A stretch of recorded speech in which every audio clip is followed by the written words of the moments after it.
जब देखो मुझसे बाहर चलने के लिए कहते रहते हो। मैंने कहा ना, बेटे की शादी से तो मैं फारिग हो गई। बस बेटे की शादी और हो जाए, उसके बाद मैं आपके साथ फुर्सत से घूमने जाऊंगी। कौशल्या ने अपने पति किशोर से कहा तो किशोर मुस्कुराते हुए बोले, भाग्यवान, मुझे तुम्हारी यही बात पसंद नहीं आती। शादी के बाद तुम मेरे साथ कहीं घूमने नहीं गई। पहले सास ससुर की सेवा, फिर बच्चों की परवरिश का बहाना, फिर उनकी नौकरी का बहाना और अब उनकी शादी का बहाना।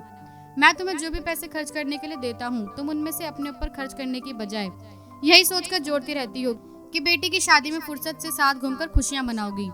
कहीं ऐसा ना हो कि बेटी की शादी से पहले ही मैं ऊपर चला जाऊं, फिर मेरी बातों को याद करके जीवन भर पश्चाताप करती रहोगे।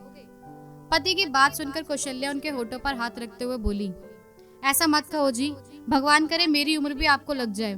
मैं आपके साथ जाने से मना थोड़ी कर रही हूँ, बस कुछ समय और रुक जाओ, फिर आराम से घूमने जाएंगे। पत्नी की बात सुनकर किशोर खामोश होकर वहीं कुर्सी पर बैठ गए थे। उन्हें पता था कि इस वक्त पत्नी से जिद करना बेकार है, क्योंकि वो उनकी बात कभी नहीं मानती थी, बस अपनी जिम्मेदारियों को पूरा करने में लगी रहती थी। उनकी बहू सुनंदा, जिसकी शादी उन्होंने कुछ समय पहले ही अपने बेटे शेखर के साथ धूमधाम से की थी, वह उस वक्त रसोई में खाना बना रही थी। सास की बात सुनकर उसे अपनी मम्मी रेवती की याद आ गई थी। उसकी मम्मी का स्वभाव भी बिल्कुल उसकी सास के जैसा था, जो हमेशा सुबह से शाम तक घर के कामों में लगी रहती थी। कभी उसके पापा के साथ बाहर घूमने जाती नहीं थी। उसके पापा के दिए हुए पैसों को यही सोचकर जोड़ती रहती थी कि बच्चों की शादी के बाद आराम से पति के साथ बाहर घूमने जाऊंगी। लेकिन सोचा हुआ होता कहाँ है। उसके पापा ने उसकी शादी तो कर दी, इससे पहले कि वे उसके भाई की शादी करके घर में बहू लाते। एक दिन उन्हें खाना खाते वक्त दिल का दौरा ऐसा पड़ा कि वह तुरंत भगवान को प्यारे हो गए थे। तब उसकी मम्मी घर में रखे हुए पैसों को देखकर पापा को याद करके उनकी बातों को ना मानने के कारण पश्चाताप के आंसू बहाती रहती थी।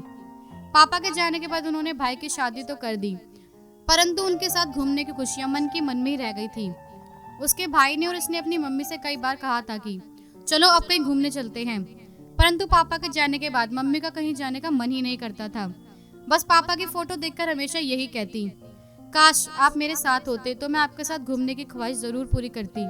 लेकिन अब पश्चाताप करने के सिवाय और क्या हो सकता था। वक्त का कुछ पता नहीं कब क्या हो जाए। यही सोचकर वह अपनी सास से अपनी मम्मी की पूरी कहानी बताते हुए बोली, मम्मी जी, खुशियां मनाने के लिए किसी के विवाह का इंतजार करना ठीक नहीं। जब वक्त आएगा दीदी की शादी भी हो जाएगी। आप पापा के साथ खुशी खुशी घूमने जाइए। सुनंदा की बात सुनकर उसकी सास कौशल्या मुस्कुराते हुए उसे देखने लगी तो सुनंदा उन्हें प्यार से समझाते हुए बोली, मम्मी जी, मैं नहीं चाहती आपकी खुशियां मेरी मम्मी की तरह अधूरी रहें। मेरी मम्मी भी पापा से ऐसे ही कहती थी जैसा आप कहती हैं, इसलिए मैं आपसे पापा के साथ जाने के लिए कह रही हूँ। सुनंदा की बात कौशल्या के समझ में आ गई थी। सुनंदा का शुक्रिया अदा करने के बाद उसने उसे जीवन का रहस्य समझाने पर प्यार से उसे गले लगा लिया था। फिर खुशी से अपने पति से बोली, अब मैं खुशियां मनाने के लिए बेटी की शादी का इंतजार नहीं करूंगी, मैं आपके साथ चलने के लिए तैयार हूँ। पत्नी की रजामंदी पाकर खुशी से किशोर की आंखों में चमक आ गई थी। दोस्तों, आज भी हमारे समाज में ऐसे बहुत से लोग रहते हैं जो वक्त और पैसे होने के बावजूद अपनी ख्वाहिश कभी पूरी नहीं कर पाते, बस हमेशा जिम्मेदारी पूरी करने का बहाना बनाते रहते हैं। समय आने पर सब काम होते हैं, लेकिन कभी कभी वक्त ऐसी चोट मारता है कि इंसान की ख्वाहिश अधूरी रह जाती है। इसलिए जब भी मौका मिले जीवन साथी के साथ अपनी खुशियों को जी भर के जिए, ताकि बाद में जीवन साथी की बातों को याद करके पश्चाताप के आंसू ना बहाने पड़े।